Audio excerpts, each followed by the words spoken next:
তো ওয়েলকাম বন্ধুরা, জবস তুমি সারএম ইউটিউব চ্যানেলে। তো হাইকোর্টের তরফ থেকে একটি নতুন ভ্যাকেন্সির নোটিফিকেশান রিলিজ করা হয়েছে এবং তোমাদের কিন্তু এখানে আবেদনও অলরেডি স্টার্ট হয়ে গেছে। তো তোমাদের কিন্তু এখানে আবেদন করতে গেলে তোমাদের যে মিনিমাম যে তোমাদের এখানে এডুকেশন কোয়ালিফিকেশান শিক্ষাগত যোগ্যতা সেটি বলা হয়েছে মাধ্যমিক পাস। মিনিমাম তোমার যদি এখানে মাধ্যমিক পাস করা থাকে তাহলে কিন্তু এখানে আবেদন করতে পারবে। তো তোমাদের কিন্তু এখানে খুব ভালো পরিমাণে কিন্তু একটি ভ্যাকেন্সি রাখা হয়েছে, পোস্টের সংখ্যা কিন্তু একটি খুব ভালো পরিমাণে দেওয়া হয়েছে এবং তোমাদের কিন্তু এখানে বিভিন্ন পদে নিয়োগ করা হবে। তো তোমাদের কিন্তু এখানে পোস্ট ওয়াইজ কিন্তু এখানে ভ্যাকেন্সি ভাগ করে দেওয়া হয়েছে এবং পোস্ট ওয়াইজ তোমাদের কিন্তু এখানে শিক্ষাগত যোগ্যতা ভাগ করে দেওয়া হয়েছে। তো তোমরা এখানে কারা কারা আবেদন করতে পারবে, কোন কোন পোস্টের জন্য কতগুলি ভ্যাকেন্সি দেওয়া হয়েছে, কোন পোস্টে আবেদন করতে গেলে তোমাদের এখানে কি শিক্ষাগত যোগ্যতা তোমাদের এখানে চাওয়া হয়েছে, কত টাকা আবেদন ফি পেমেন্ট করতে হবে, কত তারিখ পর্যন্ত আবেদন করতে পারবে, তোমাদের এখানে কিভাবে সিলেকশন করানো হবে, তো এই সব ডিটেল সম্পর্কে কিন্তু আমরা আজকে এই ভিডিওতে আলোচনা করব। তো সবার প্রথমে তোমরা এখানে দেখো, তোমাদের কিন্তু এখানে বলা হয়েছে আর্টিকেল নেম, এখানে বলা আছে গুজরাট হাইকোর্ট রিক্রুটমেন্ট 2024। তো তোমাদের কিন্তু এই ভ্যাকেন্সিটি গুজরাট হাইকোর্টের তরফ থেকে কিন্তু রিলিজ করা হয়েছে। এখানে তোমাদের অর্গানাইজেশন বলা আছে গুজরাট হাইকোর্ট এবং অ্যাপ্লাই মোডের কথা বলা আছে অনলাইন। তোমাদেরকে কিন্তু এখানে অনলাইন মোডে আবেদন করতে হবে এবং অ্যাপ্লাই ডেটের কথা বলা আছে, আবেদন কিন্তু অলরেডি স্টার্ট হয়ে গেছে 22শে মে থেকে এবং তোমরা কিন্তু এখানে 16ই জুন 2024 পর্যন্ত আবেদন করতে পারবে। এরপর তোমাদের এখানে বলা হয়েছে ইম্পর্ট্যান্ট ডেট, যে তোমাদের এখানে আবেদন যে স্টার্ট হয়ে গেছে সেটি কিন্তু এখানে বলা হয়েছে 22শে মে থেকে আবেদন স্টার্ট হয়ে গেছে এবং তোমরা কিন্তু এখানে 16/6/2024 পর্যন্ত আবেদন করতে পারবে এবং তোমাদের কিন্তু এখানে কারেকশনের ডেটের কথা বলা হয়েছে। তোমাদের আবেদন করার পর তোমাদের যদি ফর্মে কোনো কিছু ভুল হয়ে থাকে তো সেগুলি তোমরা কারেকশন করতে পারবে 17 থেকে 19শে জুন পর্যন্ত।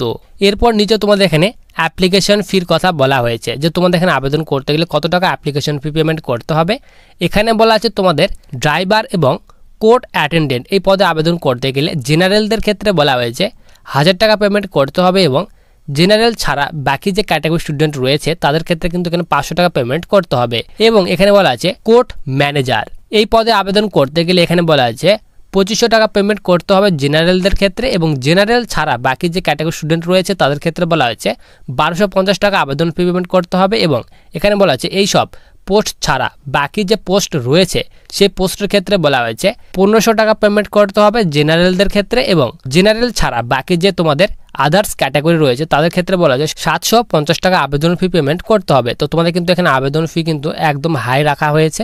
এরপর বলা হয়েছে তোমাদের এখানে এজ লিমিট, বয়সের কথা বলা আছে, মিনিমাম বয়স বলা হয়েছে 18 বছর মিনিমাম বয়স হতে হবে, তাহলে কিন্তু এখানে আবেদন করতে পারবে এবং তোমাদের ম্যাক্সিমাম যে বয়স সেটা বলা আছে পোস্ট ওয়াইজ তোমাদের কিন্তু এখানে বয়স তোমাদের এখানে চাওয়া হয়েছে। এরপর নিচে তোমাদের কিন্তু এখানে বলা হয়েছে তোমাদের ভ্যাকেন্সির ডিটেলস, যে তোমাদের কোন কোন এখানে পোস্টে নিয়োগ করা হবে, কোন কোন পোস্টে এখানে তোমাদের কতগুলি ভ্যাকেন্সি দেওয়া হয়েছে। এখানে বলা আছে ইংলিশ স্টেনোগ্রাফার এই পদের ক্ষেত্রে টোটাল 52টি ভ্যাকেন্সি দেওয়া হয়েছে। এরপর ডেপুটি সেকশন অফিসার অর্থাৎ ডিএসওর জন্য বলা আছে টোটাল 122টি ভ্যাকেন্সি দেওয়া হয়েছে। কম্পিউটার অপারেটরের জন্য বলা হয়েছে 148টি ভ্যাকেন্সি দেওয়া হয়েছে। ড্রাইভারের ক্ষেত্রে বলা আছে 34টি ভ্যাকেন্সি দেওয়া হয়েছে। এরপর কোর্ট অ্যাটেন্ডেন্ট এই পদের ক্ষেত্রে বলা আছে 208টি ভ্যাকেন্সি দেওয়া হয়েছে। কোর্ট ম্যানেজার এই পদের ক্ষেত্রে বলা আছে 21টি ভ্যাকেন্সি দেওয়া হয়েছে। এরপর তোমাদের এখানে বলা হয়েছে গুজরাট স্টেনো গ্রেড সেকেন্ডের জন্য বলা হয়েছে তোমাদের 214টি ভ্যাকেন্সি দেওয়া হয়েছে। এইভাবে তোমাদের কিন্তু এখানে সব পোস্টের এখানে ডিটেলস ভাগ করে দেওয়া হয়েছে। এরপর তোমাদের এখানে বলা আছে এলিজিবিলিটি ডিটেলস, তোমাদের এখানে শিক্ষাগত যোগ্যতার কথা বলা হয়েছে। এখানে পোস্টের কথা বলা আছে ইংলিশ স্টেনোগ্রাফার।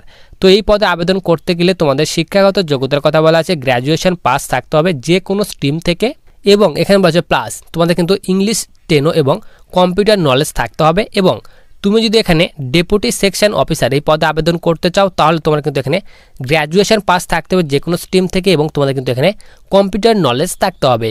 এরপর বলা আছে কম্পিউটার অপারেটর এই পদে আবেদন করতে গেলে তোমার কিন্তু এখানে ডিগ্রি অথবা ডিপ্লোমা থাকতে হবে ইন কম্পিউটার সায়েন্সে, তাহলে এখানে আবেদন করতে পারবে। এবং ড্রাইভার পদে আবেদন করতে গেলে বলা আছে মাধ্যমিক পাস থাকতে হবে, প্লাস এখানে বলা আছে তোমাদের কিন্তু ড্রাইভিং লাইসেন্স থাকতে হবে, তাহলে এখানে আবেদন করতে পারবে। এবং কোর্ট অ্যাটেন্ডেন্ট এই পদের ক্ষেত্রে বলেছে মাধ্যমিক পাস, সিম্পলি এখানে মাধ্যমিক পাস করা থাকলে আবেদন করতে পারবে কোর্ট অ্যাটেন্ডেন্ট পদের ক্ষেত্রে। এরপর বলা আছে কোর্ট ম্যানেজার এই পদে আবেদন করতে গেলে তোমাদের কিন্তু এখানে MBA অথবা ডিপ্লোমা থাকতে হবে ম্যানেজমেন্টে, তাহলে এখানে আবেদন করতে পারবে। এরপর তোমাদের এখানে বলা আছে গুজরাট স্টেনো গ্রেড সেকেন্ডের জন্য বলা আছে গ্র্যাজুয়েশন পাস থাকতে হবে, প্লাস এখানে তোমাদের কিন্তু এখানে টাইপিং টেস্ট নেওয়া হবে 90 ওয়ার্ড প্রতি মিনিটে তোমাদের কিন্তু এখানে টাইপিং টেস্ট নেওয়া হবে এবং তোমাদের কিন্তু এখানে কম্পিউটার নলেজও চাওয়া হয়েছে। এইভাবে তোমাদের কিন্তু এখানে ফুল ডিটেলস দিয়ে দেওয়া হয়েছে তোমাদের শিক্ষাগত যোগ্যতার।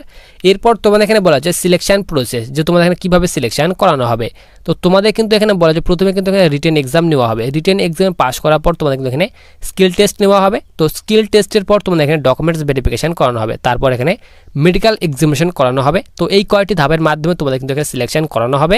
এরপর ইম্পর্টেন্ট ডকুমেন্টের কথা বলা হয়েছে। এখানে বলা হয় তোমাদের কিন্তু এখানে স্ক্যান কপি, এখানে রিসেন্ট পাসপোর্ট সাইজ তোমাদের কালার ফটো চাওয়া হয়েছে। এরপর সিগনেচারের কথা বলা হয়েছে, এডুকেশন কোয়ালিফিকেশান তোমাদের ডিটেলস চাওয়া হয়েছে। এরপর ভ্যালিড আইডেন্টি প্রুফ হিসেবে তোমাদের কিন্তু এখানে আধার কার্ড, প্যান কার্ড এইসব তুমি কিন্তু এখানে দিতে পারো। এরপর ডোমিসাইল সার্টিফিকেট যদি থাকে তুমি কিন্তু এখানে তোমাদের ডকুমেন্টস হিসেবে তুমি কিন্তু এখানে তোমরা শো করাতে পারো। এরপর কাস্ট এখানে সার্টিফিকেট চাওয়া হয়েছে, তোমরা যে কাস্টের স্টুডেন্ট SC ST OBC তো তাদের ক্ষেত্রে এখানে কাস্ট সার্টিফিকেট চাওয়া হয়েছে। এরপর সার্টিফিকেট অফ ডিসেবিলিটি, তুমি যদি ডিসেবিলিটি ক্যান্ডিডেট হয়ে থাকো তাহলে তোমাদের কিন্তু এখানে সার্টিফিকেটের প্রয়োজন হবে।